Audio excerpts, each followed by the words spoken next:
Vamos agora então contextualizar os nossos saberes. Qual o significado de multiletramentos? Em meados da década de 90, um grupo de estudiosos chamado New London Group dos Estados Unidos conceituou o termo multiletramentos. E em um artigo publicado por Elaine Teixeira da Silva, especialista em ensino da língua espanhola, da língua portuguesa e literatura, licenciada em letras português e espanhol, há o seguinte apontamento. Justamente por meio do prefixo multi, para dois tipos de múltiplos, que as práticas de letramento contemporâneas envolvem, por um lado, a multiplicidade de linguagens, semioses e mídias envolvidas na criação da significação para os textos multimodais contemporâneos e, por outro, a pluralidade e a diversidade cultural trazida pelos autores, leitores contemporâneos a essa criação de significação. Eu sugiro que vocês aprofundem seus estudos lendo este artigo na íntegra, em que a especialista Elaine Teixeira integra os multiletramentos articulados ao grafite na cultura espanhola. Vale muito a pena vocês aprofundarem os seus conhecimentos. Continuando, a problematização, então, propõe a vocês a seguinte reflexão e estudo. Como desenvolver os multiletramentos articulado ao letramento científico em nossas aulas de língua inglesa? Bem, antes de nós adentrarmos ao conceito de língua franca e tudo mais, eu gostaria de apresentar para vocês alguns dados interessantes. Se nós pensarmos que mais de 1,5 bilhão de pessoas em todo o mundo estudam ou estudaram inglês, consideramos que 475 milhões de pessoas falam inglês como primeira língua e 850 milhões usam o inglês como segunda língua, o número de falantes de inglês como segunda língua é maior do que os seus nativos. Então, se nós fizéssemos uma comparação esdrúxula, aqui o inglês poderia ser considerado uma epidemia, porque é uma língua que contamina as pessoas em todo o planeta.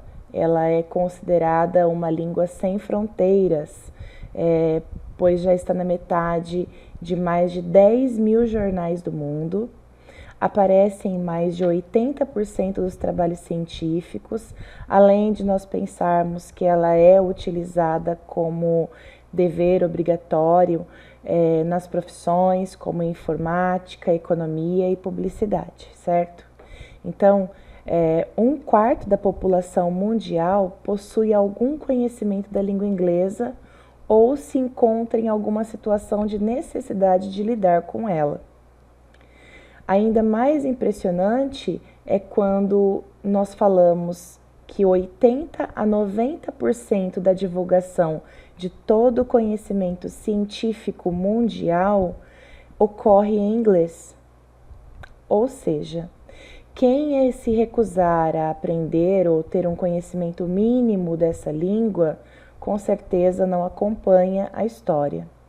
E é por esta situação, por estes dados aqui de embasamento, que a gente discute mais uma vez, de modo mais dinâmico e mais simplificado e rápido, o inglês como uma língua franca e os pressupostos para a utilização dos multiletramentos e do inglês sendo utilizado como parceiro das ciências dentro do nosso currículo. Então, o inglês como língua franca é uma observação que se faz pela qual os sujeitos interagem, cooperam, produzem e compartilham seus conhecimentos. Esses sujeitos pertencentes a diversos grupos linguísticos, culturais, falantes, portanto, de diversas línguas. O que cabe aqui também a gente refletir? Quem são esses sujeitos hoje? Até o final do século XIX, esses sujeitos eram apenas os leitores, porque os intercâmbios, as viagens internacionais, elas eram muito mais difíceis. Portanto, a proposta de ensinar e aprender inglês, ela era norteada pela necessidade de leitura, de comunicação escrita, pelos meios de comunicação escrito. Só assim havia necessidade, possibilidade de união dos povos, né, dessa comunicação entre os povos. A partir do momento em que o inglês passa a ser apresentado em uma forma mais desterritorializada, em que as oportunidades de comunicação ultrapassam as barreiras do papel, do físico e passam para o virtual, a multiplicidade dos seus usos em um contexto multimodal apresenta para nós o multiletramento. E essa interculturalidade aí é que empresta a característica mais fundamental da necessidade de compreender o uso do inglês hoje como uma língua franca. Não há mais uma regra ou uma necessidade de se trabalhar o que nós havíamos aprendido na tradição de estudantes de língua inglesa, de estar focado nas competências de ouvir, escrever, ler, reading, writing, listening and speaking. Então, esta contextualização faz com que a gente passe a ter já o primeiro movimento para pensar em posicionamento da nossa disciplina enquanto língua necessária para esta dimensão cultural e essa dimensão de multiletramentos. Então, quando nós observamos o We Are Doing Science in English no nosso material, é necessário fazermos uma pausa para retomarmos a abordagem da CLIL. Então, quando nós associamos o Content Language Integrated Learning ao ensino do inglês nas escolas públicas como uma ação integradora, as atividades interdisciplinares permitem essa interface com outras áreas de conhecimento a fim de empoderar um jovem cientista. Mas não é o jovem cientista aluno que vai se tornar única e exclusivamente cientista no sentido da desenvolver ciências e projetos na saúde ou da tecnologia, mas sim do jovem estudioso, do jovem conhecedor da globalização, dos conhecimentos de mundo que hoje são desenvolvidos e são apresentados a partir dos multiletramentos, preconizados ali pela BNCC e pela nossa proposta curricular do Estado de São Paulo.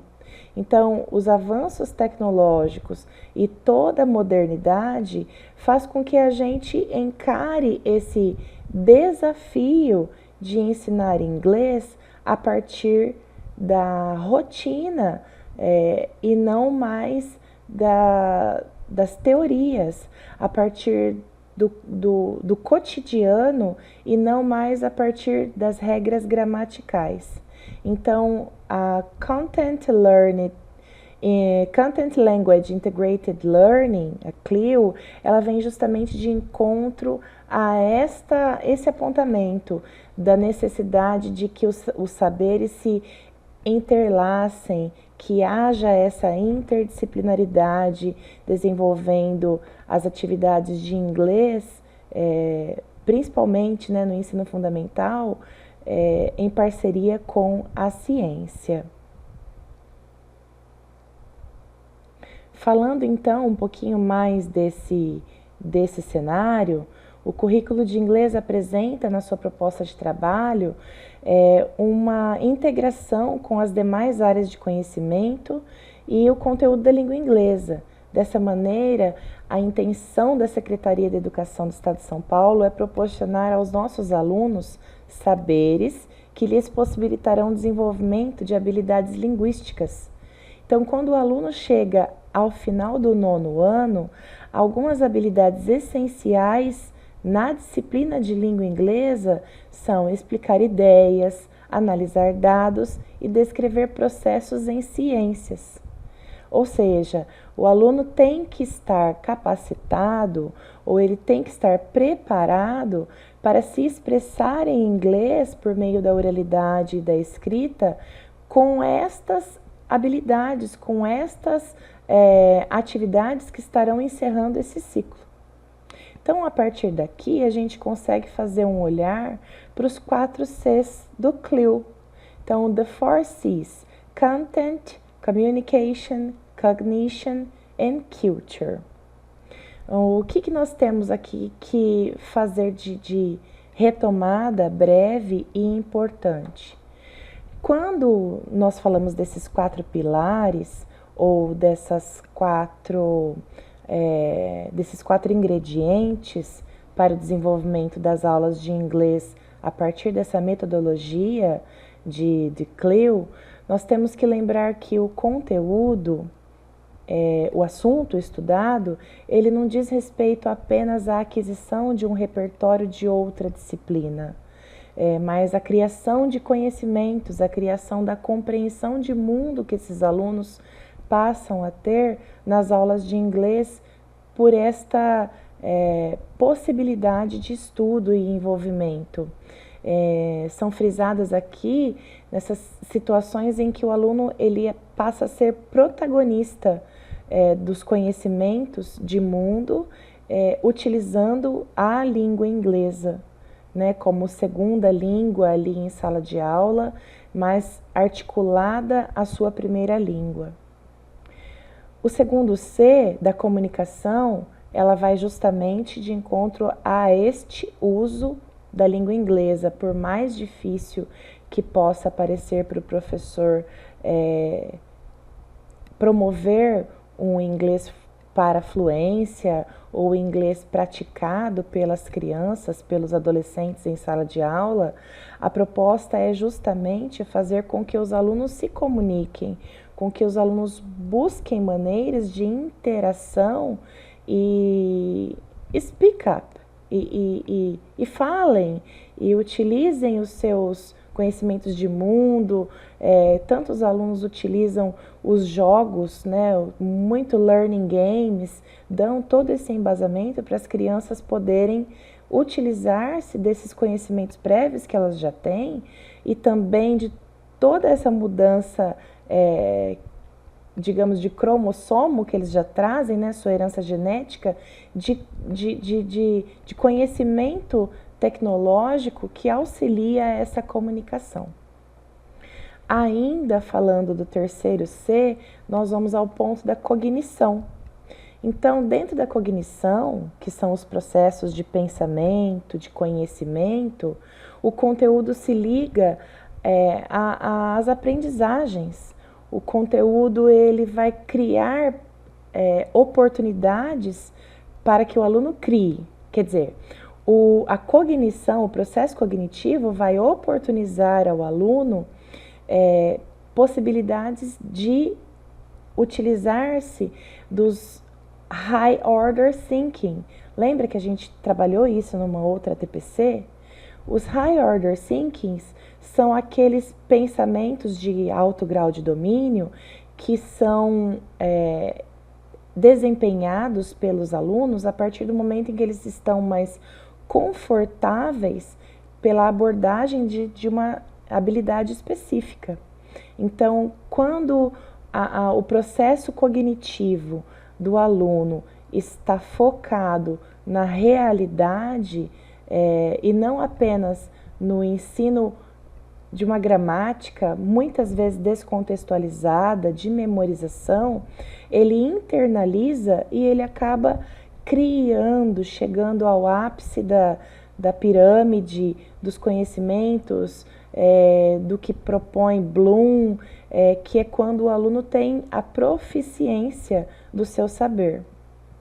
E por último, o último C deste CLIL, nesta revisão, ele denomina cultura. Só que esta cultura dentro do nosso currículo de inglês, ele não pode ser pensado ou compreendido como a abordagem de datas comemorativas, ou de pratos típicos, ou de feriados, etc. É uma situação cultural que vai além desta proposta. Então, o olhar para a cultura dentro da metodologia CLIL, ela é o desenvolvimento do intercultural, da cidadania global, de um olhar para a consciência cultural e também de uma linguagem mais complexa para que o aluno se fundamente em oportunidades para julgar. Então, esses 4 Cs do CLIL é que hoje fazem com que o professor compreenda que não é que ensinar gramática é condenável, mas que existem inúmeras outras possibilidades de se ensinar o inglês, de se ensinar uma segunda língua que precisam ser exploradas. E a metodologia CLIL oportuniza isso para o professor de inglês. Um professor de inglês que trabalha com prosa, com poesia, que trabalha com música, arte, que entra em hip hop, ou então que vai trabalhar sobre heavy metal, ou ainda sobre mudanças climáticas, globalização, descobertas científicas, ele faz com que o aluno internalize muito mais fácil tais informações nesta língua inglesa do que se ele estivesse distante das suas realidades ou do seu interesse por aprender uma possibilidade de comunicação. Então, passamos a entender ou a observar que a metodologia CLIL hoje, ela é uma inovação. Eu me atrevo a dizer que atualmente é a metodologia mais indicada e mais moderna por todo o mundo para o ensino de uma língua, uma segunda língua. Não vamos nem dizer para o ensino da língua inglesa, mas para o ensino de uma segunda língua pelo mundo. São os procedimentos com o CLIL e com essa metodologia. Então, agora, para tornar isso mais dinâmico e tudo mais, nós temos dois vídeos curtos, para que vocês aproveitem também essa oportunidade and listen and observe and understand the study section 1, o CLIL, A Brief Introduction, no primeiro vídeo, e Introduction to CLIL, the 4 Cs, onde nós vamos mais uma vez justificarmos as propostas do letramento científico dentro da metodologia proposta no material do currículo do Estado de São Paulo. Ok? So, let's go!